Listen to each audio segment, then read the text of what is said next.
Coach Mack, out of all the fun that you have had with LaVell and included us, this has got to be the hardest interview we've ever had for you. When you think of LaVell Edwards, what comes to the top of your mind? Well, I guess he was a dear friend.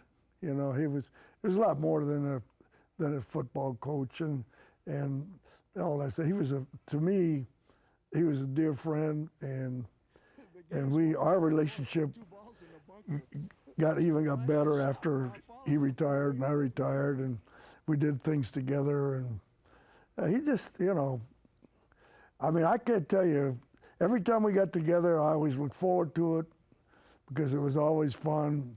He was, I don't care how bad he felt, he was always funny and he was always witty.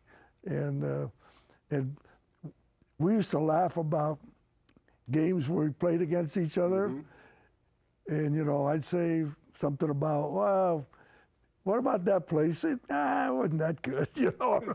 Well, remember when we were out golfing for the golf show and you guys were joking about Canachero hitting the goalpost? Oh, yeah. I said it's Canachero. Oh, my God, yeah. Oh, jeez. Either hitting the uprights or having it go in. Map called for is down. Conachero's kick is on the way. It hits the goalpost. Hey, clink. And he relished in giving you grief on that. When did you first realize that, you know what, I like this guy, even though he's on the other side? Well, the first time I met him, I think, was where I spent any time with him was at a weightlifting meet when I was an assistant coach. And just I came here, you know, and here's the legend guy who's been ruling the state, you know, and I'm thinking, wow, hey, there's that dude. And came up, shook hands, and said, yeah, I'm LaVell Edwards. And I said, well, I'm line coach at Utah now.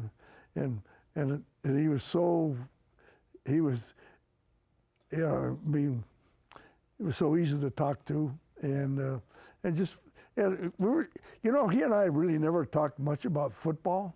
We talked more about other things than football, you know, about just whatever, you know, just whatever came to his mind. You know, he ruled the Utah-BYU rivalry for nearly 2 decades. You came along, and you beat him 3 years in a row. Right. But what does it say about the man LaVell Edwards that would still have fun with you after getting beaten by you 3 years in a row and doing funny commercials with you? Yeah. What does it say about that guy?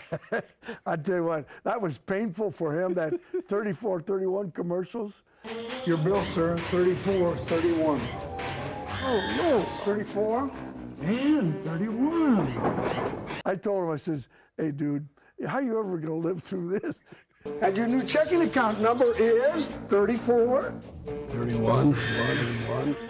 I never ever saw him turn down a charity thing to help people.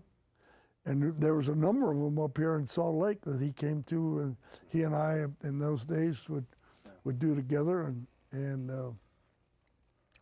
he was always so genuine and so good, you know. And it just, you know, he just kind of who he was and who he is. Fun. That's what he was, and especially with you.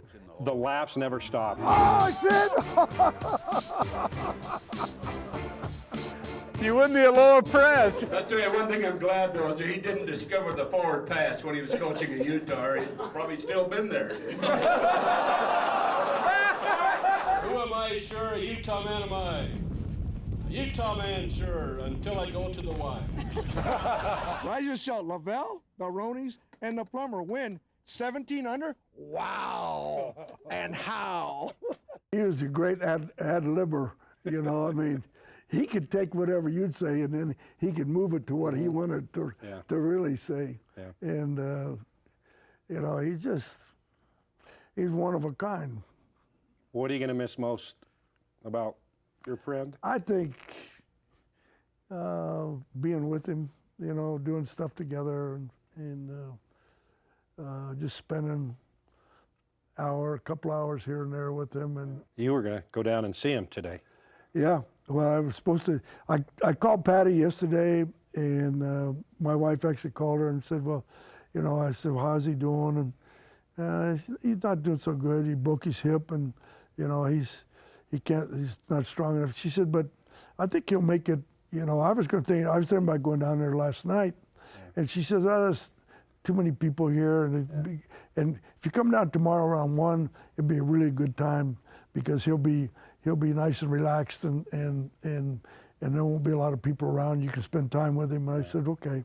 So I was going to go down there today at 1, and then this morning my wife came in and said LaVell had passed, and I wish I had seen him for the last time. I wish I would have been able to talk to him in person. So I'll always probably regret that. What would you want to say to him? Well, I think what I'd have said to him today is what I said, you've done so many things for so many people. You've represented the LDS religion the way it's supposed to be represented. You've represented the BYU University the way it's supposed to be represented. You represented the football program the way it was supposed to be represented. And you did everything with class. And you know, you're a unique person. And you know, and you stood for what you believed in, and that's the things you stayed with. Good times to remember. I'll tell you, it's incredible. I don't know how do you say it? You know, when you just hope this day would never come for him, because you know I'll miss him. I'll miss seeing him. I miss talking to him. Miss doing stuff with him. You know, it's kind of like you lose your fishing buddy or something. It's been a great ride, and you know this. You know, I can't say enough about him. You know, just as I don't know, dude. It's just a bad. You know, it's not a great day for any of us, but it's a great day for what he left.